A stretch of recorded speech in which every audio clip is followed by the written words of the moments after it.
How to make everyone can see your hometown on Facebook Lite. Hello guys, in today's video I'm gonna show you how to make everyone can see your hometown information on Facebook Lite. First thing, go to Facebook Lite and here click these three lines in the top corner and go down, click settings and then profile information, and here just go down, click this pen here and click edit and type your hometown again,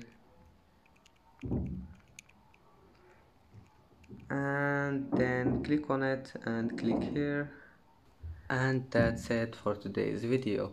If you like this video, please don't forget to like and don't forget to subscribe, and thank you for watching this video until the end, and now see you in the next video.